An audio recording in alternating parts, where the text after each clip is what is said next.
Hey, don't touch that again. You always get off those. Yep. Good job. All right, we are now live.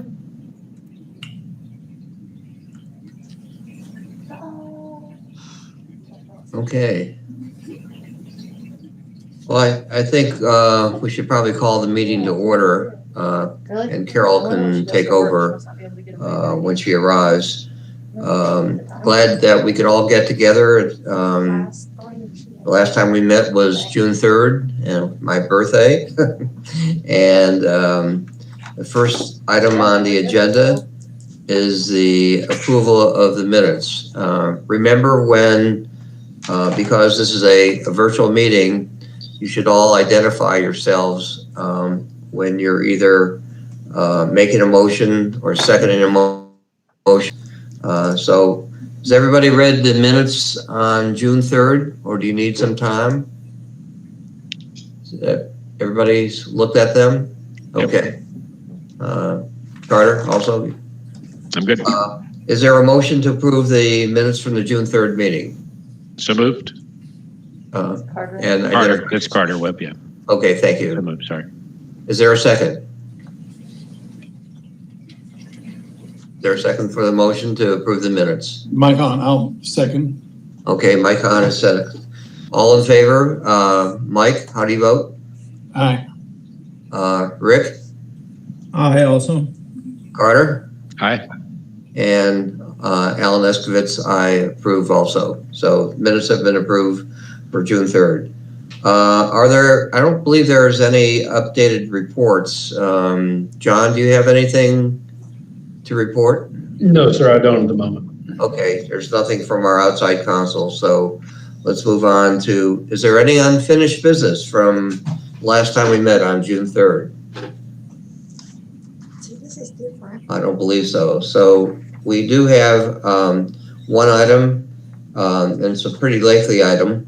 It's the changes in the disciplinary policy for the Asheville City Police. So I'm going to turn the meeting over to the chief, and I believe he's on the call too. Chief Zach? I don't think they're gonna have to move. I am. Good afternoon, everyone. Okay, thank you. What we're submitting today, as Alan pointed out, is a new procedure as it relates to discipline, and this will involve us incorporating a disciplinary matrix.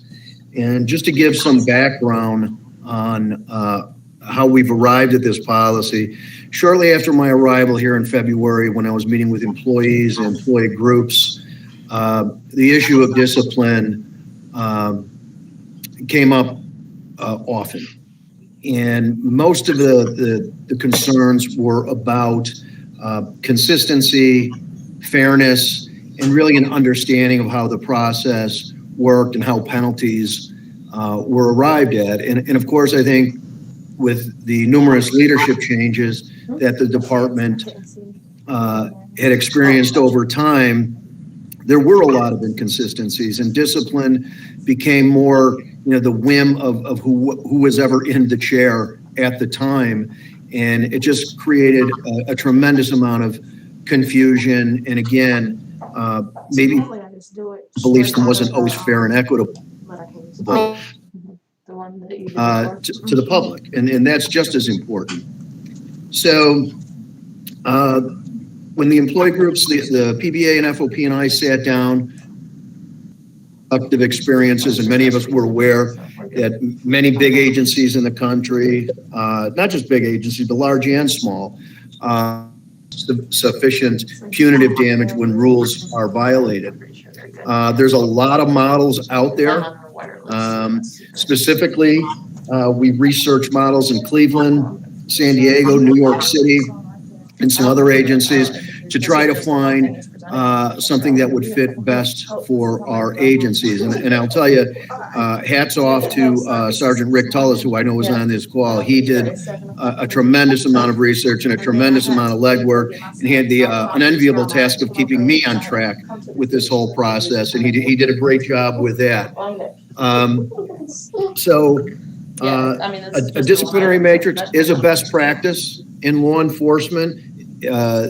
Their inclusions are approved by the International Association of Chiefs of Police, but also the Police Executive Research Forum also recommends that agencies incorporate a disciplinary matrix to their process. And just to read from the IACP Council on why a disciplinary matrix is helpful for agencies, I'll just read directly from their lead counsel.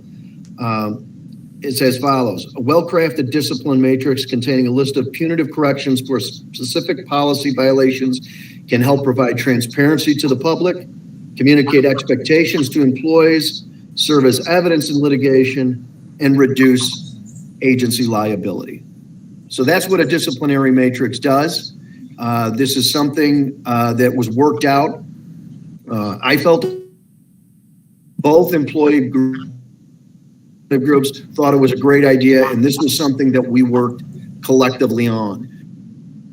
So it's opinion that this new policy will benefit our community, our city, our agency, and our officers equally. And that is why we're submitting that to you all today for approval. So with that, I will take questions, and Sergeant Tullis is on this call as well. He can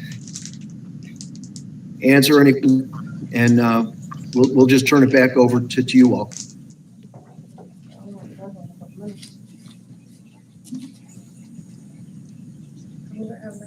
Chief, Rick Devereaux, I've kind of a general question, and apologize for those of us that have not dove into sort of the particulars of the matrix. Can you just give sort of a top level, sort of highlight just kind of how it works without, going over it point by point? Yeah, we'd be here all day, Rick, if we had to do that. Yeah.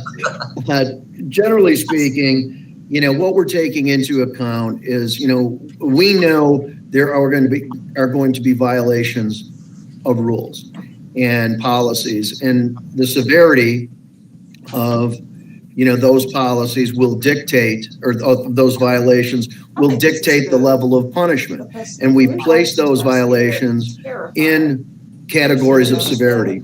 But also what we do is we take into account any mitigating and or aggravating factors that may exist when we decide on what the final penalty is.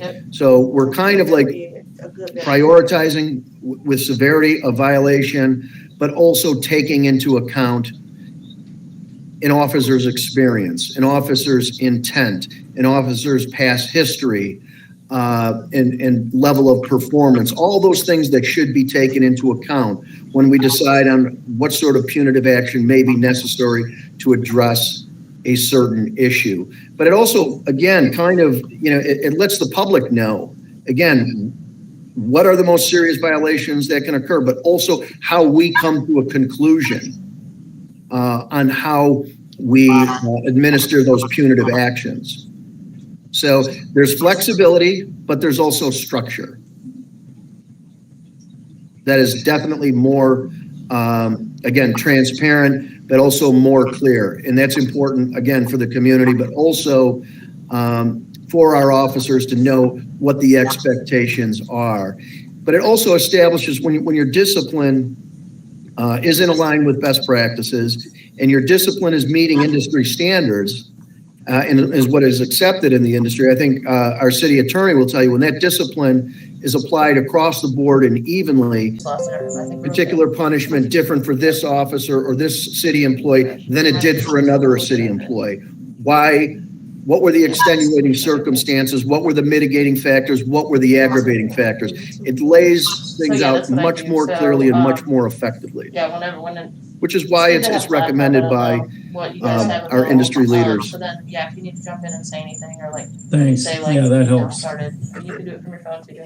But then Chief, I have a general are you question able to and go then one into that's it more and then start specific. refresh and make sure it's there You have a number of before items throughout the document that are 'cause then you can just be in like, blue sorry, we're having a type. issue, we haven't started anything yet. How do you differentiate that, and why Yeah, were just they make placed sure in it's there. blue versus So, yeah, you just need the to other meet and items probably throughout the here document? and you're probably gonna put- Alan, I believe those were just the changes Okay. from the previous policy. are in Someday we blue. may. Okay, these are Which is different. basically almost the whole policy. Okay, exactly, yeah. I guess for other. That's the reason Yeah, for I it. mean, that. And my I don't specific see question that was, for this. when would a presumptive penalty be applied and how? Um, And for what and we reason? don't have anybody listening to that, you know? Yeah. On YouTube. Hang on, I gotta- On YouTube. What are we referring to? No, A we got presumptive two watching, penalty? I'm one of them. One that's Yeah, two imposed when watching there's no and I'm mitigating and aggravating circumstances? Um, So when and how would that be applied and why? Chief, would you like me to address Yeah. that? Yeah, that's Rick. Great, thanks, Sergeant. So the way that we design designed this is kind of what you alluded to. The presumptive penalty is the Like I starting was point. like on hold. So if there are no I guess it's mitigating hours. factors, if there are no I saved about 30 minutes. aggravating I was like, factors, yeah, never mind. that would be the starting point of the discipline. Then if you start adding in mitigating factors and you start adding in aggravating factors, Okay, then so it's we're up to the done. chief to I'm gonna decide, text Rick. He said you know, there is which some way things that should be adjusted. more in favor or less in favor of the said whatever officer. Settings and weren't it quite would be right. his So when we decision get- when then we to stop the go stream, I'll either text him, to we can the lesser, play around with the it. mitigating or the higher level, which would be on the other side with the aggravating. Is that It's kind of like, Alan, it's kind of like the baseline.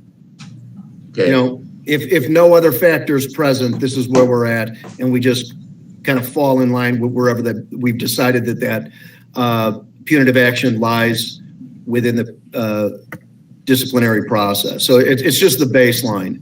And now what else might be affecting the outcome? and that decision rests with you? Yes, Okay, and is there any degree of subjectivity there then? I assume there is because, there always is. yeah. Okay, you're balancing a variety of issues. Correct. Okay, And there's always going to be some instances where the matter is more clear-cut than others, you know, coming in late, not showing up with proper equipment, you know, things of that nature. Those issues are going to be relatively less subjective. And, you know, but again, whether there's a mitigating factor, traffic was bad, weather was bad, you know, this is the first time this officer's ever shown up late for work. Those would be all those mitigating factors. But if none of those things are present, we have a baseline that we work off of. okay, and as you state further on in the document, you want some consistency, and that's the purpose of creating the matrix, correct? Correct. Would that ever be questioned when you do have that level of subjectivity? I think, yeah, we always have that, especially, you know, when you, like, when you start determining how many mitigating factors, how many aggravating factors, are there mitigating factors and aggravating factors? So, you know, that's where it becomes, you know, the issue becomes a little bit cloudier, but what's the advantage is that we're addressing all, and that we're ensuring that all are being taken into consideration on a penalty. And again, it just provides all parties with what the thought process was and how the decision was arrived at. And then it's up to someone else to determine whether, you know, that was insufficient and or sufficient action taken. And I'm only asking that question in order to avoid the, from our standpoint, whether or not there's, you know, taking out the guesswork, whether there was objectivity in the final analysis of why the action was taken against the employee. So, And again, yeah, and again, that's why we have those mitigating and aggravating factors really spelled out. Now, there's always going to be something that we may not have considered. And, you know, these policies tend to be living documents as our policies change. And as procedure change and as training changes, you know, we may have to make adjustments to this policy from time to time. So it is kind of a living document. We have a very, very good baseline that has been researched and tested through other agencies over long periods of time, with some of the largest agencies in the country, and with NYPD being the largest in the world. So, you know, this is a very, very well-researched document. I know you spent quite a bit of time developing this, conversations with Sergeant Tullis. Others? on the board? Chief, one more question just to make sure I understand. Rick Devereaux again here.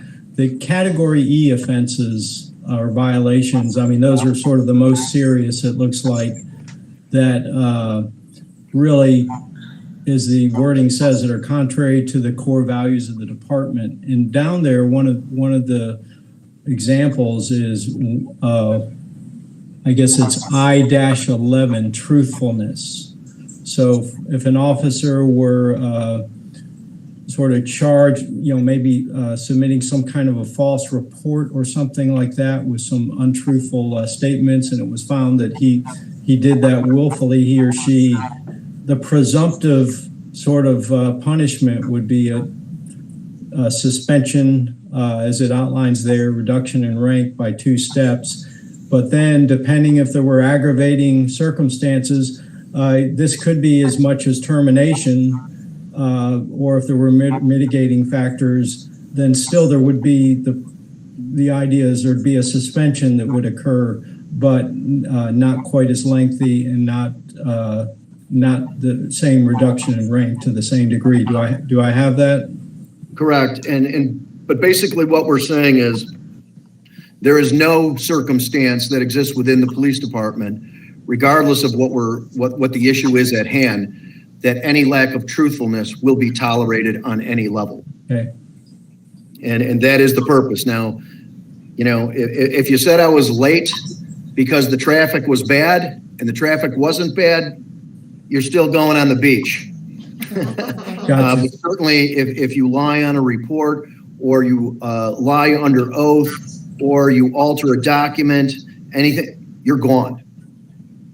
And there's no mitigating factor that's going to eliminate that aggravating factor. It just will not, a lack of truthfulness will not be tolerated. I think that's what the policy states.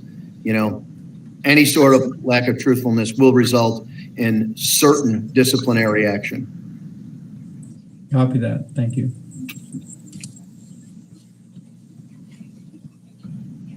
Chief, Go ahead.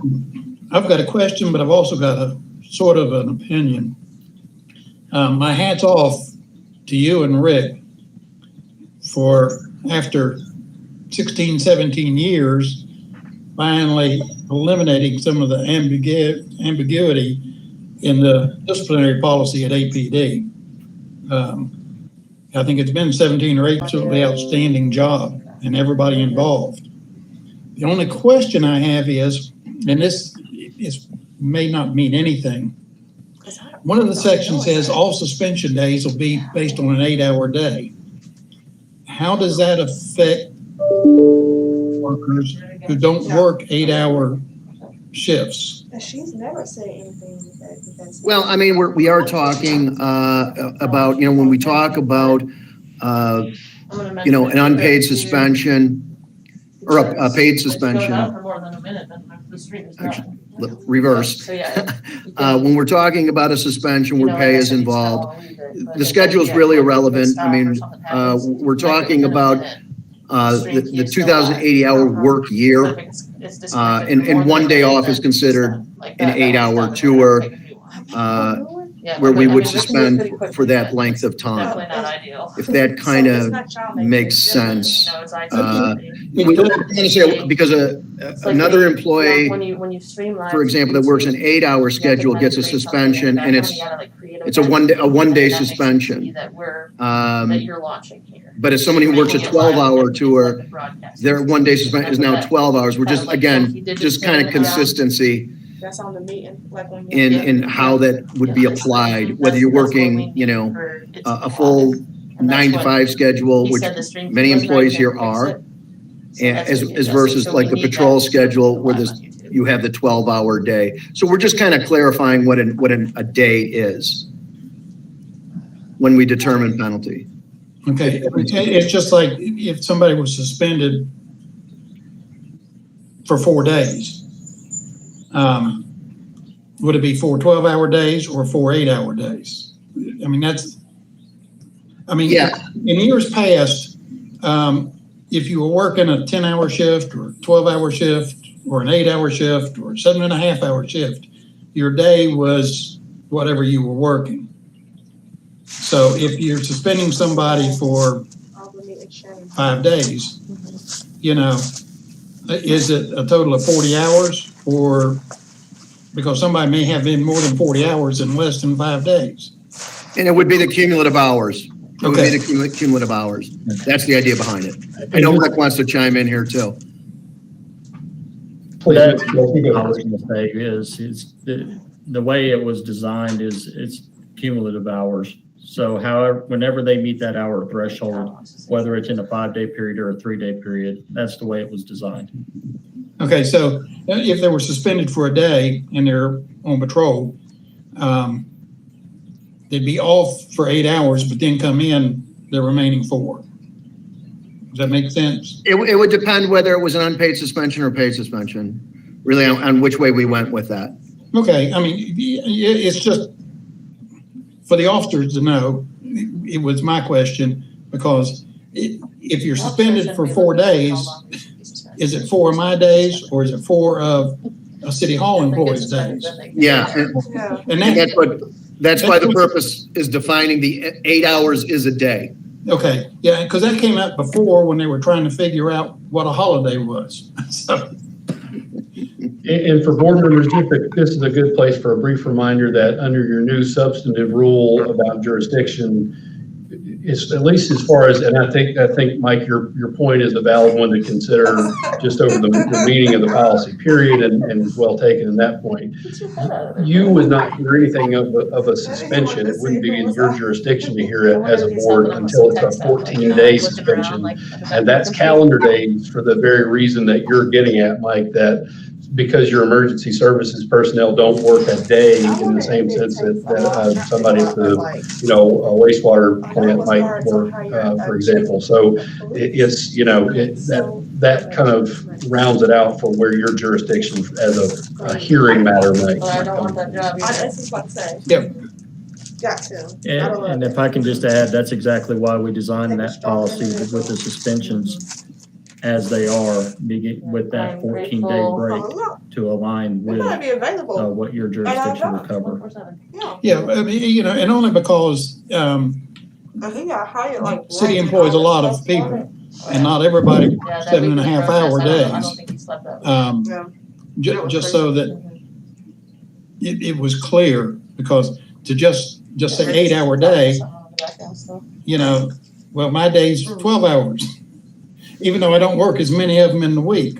So, but I mean, it makes sense. I have no problem with it. It was just my question is how it was going to be addressed as far as like police and fire who actually work a shift that's not based on 8 hours or 7.5 or whatever, And right, Mike, I mean, we even have employees within the police department who work the 8-hour days. Oh, yeah. Yeah, so, we're just trying to establish one day means 8 hours. Okay. And I have no problem with it. It makes more sense than trying to figure it out for, I was wondering why he was talking to the dude for so long. for like, well, how many 12-hour days are we going to make somebody come in or not come in or do whatever, to make it equal out to 40 hours. So, but yeah, I mean, other than that, I mean, my hat's off to you. I talked to the supervisor. This is the first time since before I retired that the ambiguity has been removed from the disciplinary Yeah, process. Rick, I worked. And I don't think any of the officers have an issue with much of anything as long as they know what the ground rules are. I think not knowing is where more discontent comes from than having rules to go by. And to follow up on that, Mike, too, there's often a misconception, and sometimes it's not a misconception, where the higher the rank, the lesser the penalty. And where there's inconsistency with rule violations, the higher up in rank you go, that there's a different process that applies. So we're trying to eliminate those sort of issues, and that discipline is evenly applied regardless of rank. And in fact, one of the aggravating factors will be your rank.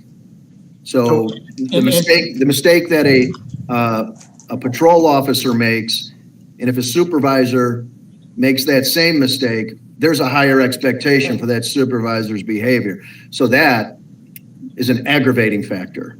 In this. You know, a 2-week rookie shouldn't be held at the same level as a 10-year senior officer. So it makes sense. And that's the idea. You've just outlined a mitigating factor and an aggravating factor. Yeah, I've been involved in those before. You've done this before, Mike. Oh, yeah. Chief, I read about through the document on the coaching sessions and when they be applied for personal conduct or performance issues. And the supervisor is required to provide some guidance and written direction for the employee. How do you assure that the individual has met those expectations? What is how do you assure the outcome of that experience? That is largely that responsibility falls largely on that first line supervisor. We have to be careful, especially when we're talking about minor violations, and especially when an officer is very young in their career, that we're guiding them along and that we're teaching them, as opposed to relying completely on punitive measures, written punitive measures. But obviously, as what I'm worried about as we see no change in the employee, well, then we move away from coaching and into documentation. And of course, we want to be on that early, especially during the probationary period. Is the officer responding? But we don't want to bring. It's kind of like Mike says. You start bringing in an officer who's been here 2 weeks, and all of a sudden you're hanging all sorts of paper on them, and they shut down. Especially during field training, where all of a sudden, they start doing nothing because they're trying to avoid a mistake. Yep. And that does not produce an effective police department. So, we try to coach first, but I won't know how much coaching is taking place. Those are discussions for first and second line supervision. And of course, they meet regularly with employees. I don't.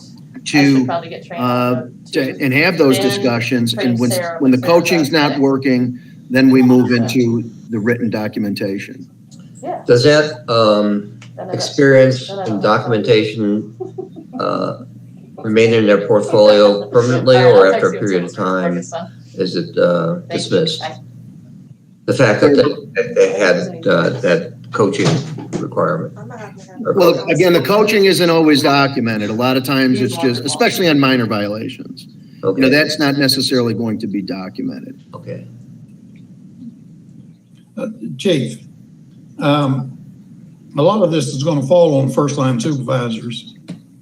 Are we actually providing some first line supervision training instead of just waving the wand and saying you're now a sergeant and go out here and do it? In years past, the state or somebody put on first line supervision schools, which covered a lot of these issues. We want interested and knowledgeable and how to document and how to have discussions with employees and how to deal with marginal employees and all this. Are we still actually getting some of that training for our first line supervisors? Well, COVID has certainly set us back on that. Yeah. And of course, what we've experienced here that's well documented is the loss of employees and the loss of supervision.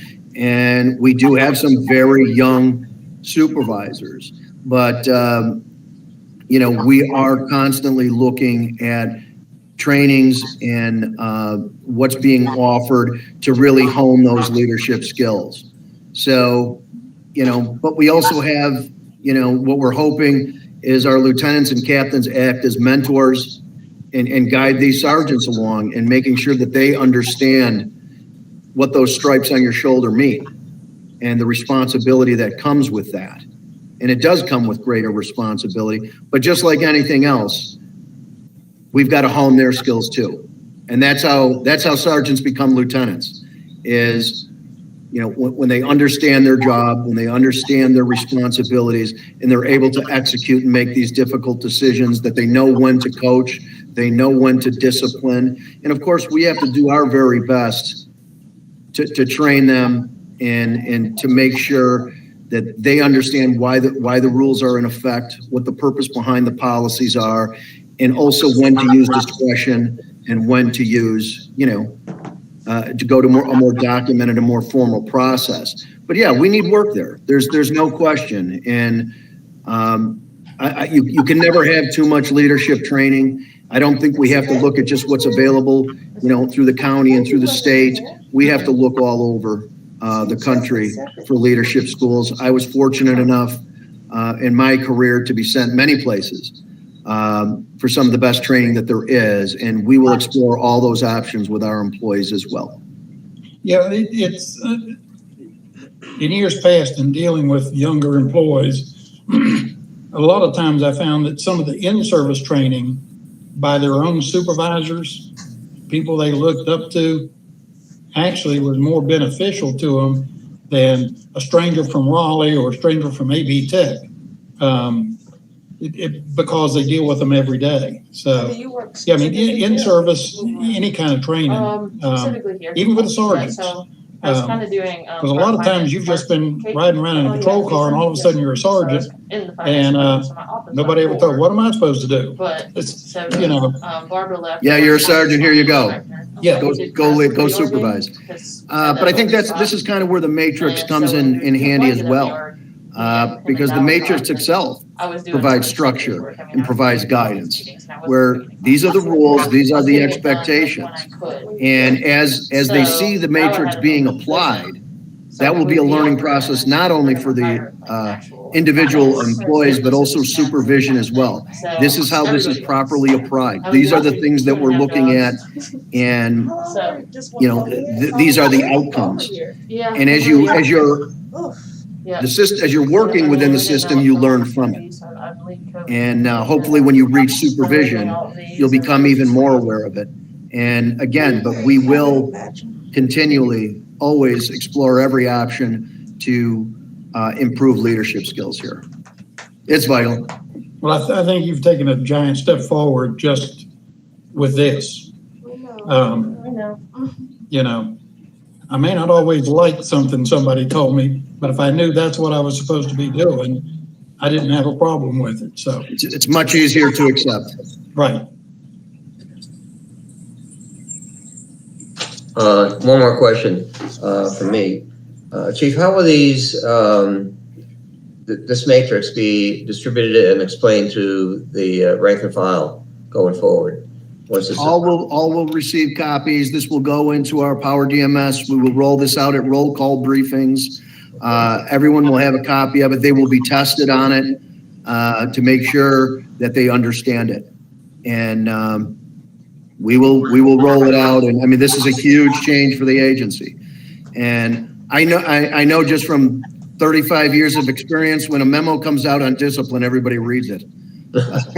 So, and of course, we have our employee groups who represent the employees who are going to be very much involved in the rollout of this process, because what we want understood by everyone, this did not just come down from the ivory tower. This is something that we worked on collectively.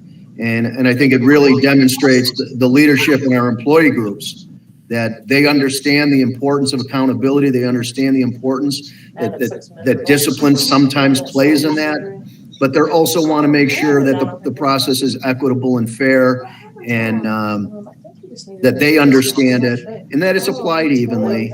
And the fact that we're able to work together on a document such as this, and coming from the heavy union environment I did come from, you don't always see this.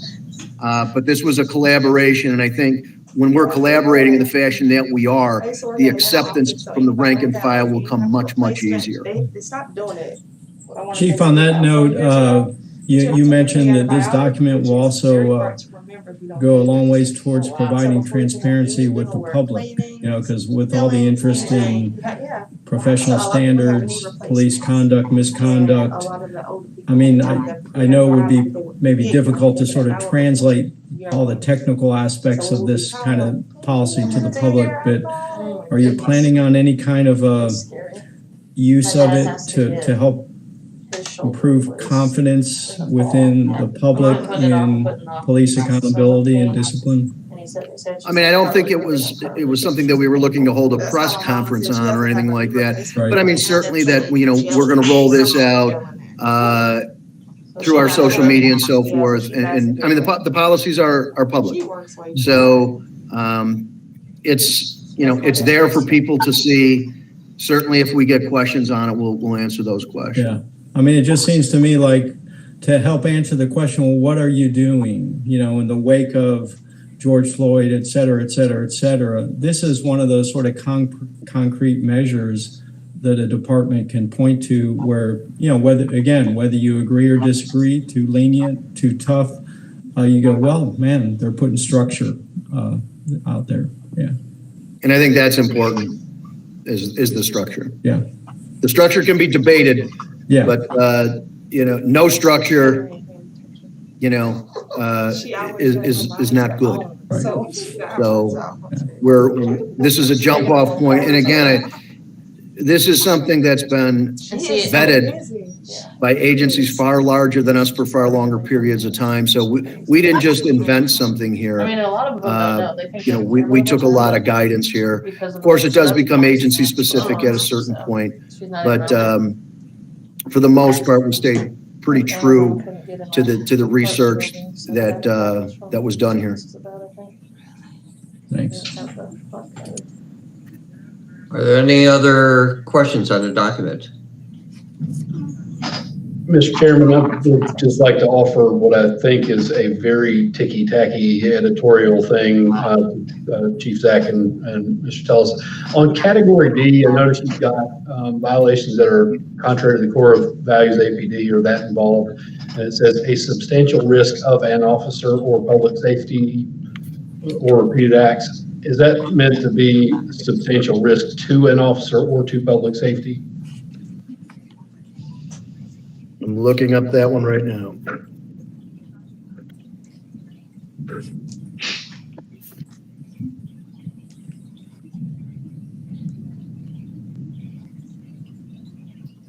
Okay, I'm sorry, John, where are you looking now? So it's the description of a Category D. Oh, Category D, yeah. Yes, sir.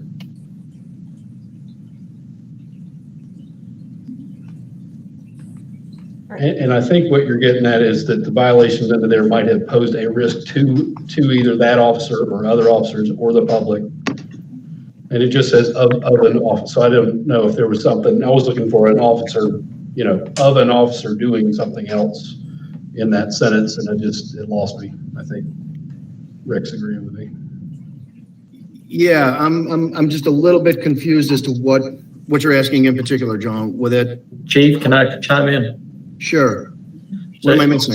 You're correct, Mr. Henning. That should read 2. It's a grammatical error. It's right there, Chief, when you get at the top of Category D, just under the blue bar.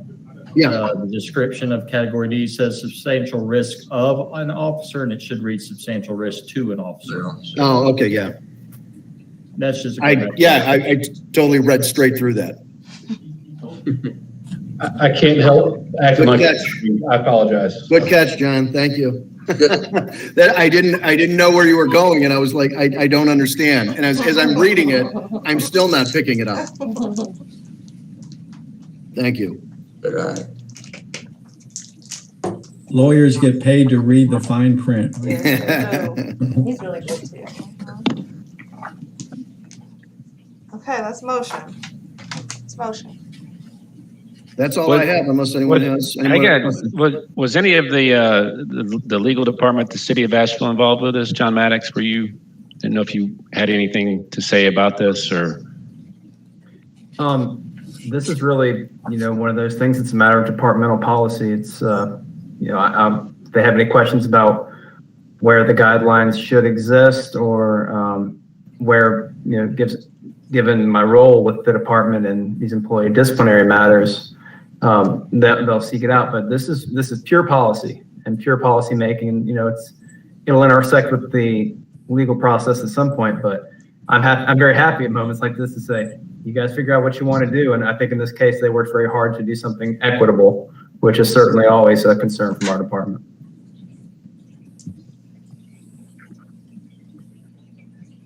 And Mr. Chairman, I think it's a good time while John is up with us here to just briefly talk procedurally. As I understand it from him, and he just mentioned this is just a purely departmental policy that does not require city council approval after this. I think that means the Civil Service Board's role is more limited than it usually would be. This is not being propounded as a city policy. It's a departmental level policy, meaning that you don't have to approve it. I think it's being provided just for your information. As John says, you're very likely to hear about all of this again and to have you familiar with the matrix they're using as it comes up in hearings before you is obviously very useful. But I don't think you've got an approval role here today. Certainly, and when it comes to these kinds of matters, I think APD certainly and the city wants the Civil Service Board's input because, eventually you might be asked to resolve an employee grievance dealing with these kinds of matters. If you have concerns about the policy as a whole, we certainly want to hear them now and either explain to you why a certain choice was made or try to make revisions if we feel like there's a real valid concern there. This is different from, say, promotional criteria that do come to you under the Civil Service Act for your approval. So that means, the standards from when a sergeant becomes a lieutenant, that sort of thing. That is things that the fire department brings you a lot of these things as well. But these kinds of things, it's merely for your information. John, as a matter of procedure, do you think the board should be on record then say that we've reviewed the policy as presented and just to document that it has been reviewed formally by the board? Well, I mean, I think that the fact of your having reviewed it will be documented in the minutes of this So you'll meeting. just say. I don't think you need to take any formal action about it one way or another. And another way to think about it, and as John describes, it's not, due to your new substantive rule, you don't even have anything to say about the vast majority of disciplinary actions that would take place under this until they get to a 14-day, so that kind of illustrates why this is not one of those substantive rules that applies to the whole system. It's sort of just a subset of how they're going to do business in the department. Okay. Well, John Henning, I appreciate you clearing that up about that we're not voting on this because I was trying to figure out, wait a minute here, we got this big, anyway, yeah, that helped. That was helpful.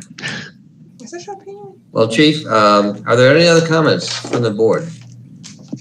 If not, I want to thank you for being here today. And Sergeant Tullis, thank you also for all the work you did on the document, and the department also for those who aided in the development of this document for disciplinary action. So thank you for being here. We appreciate all the work that both of you have done.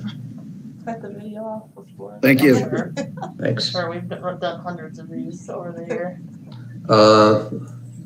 Going back to the agenda then. Let me open it up. Nothing else on the agenda, bro.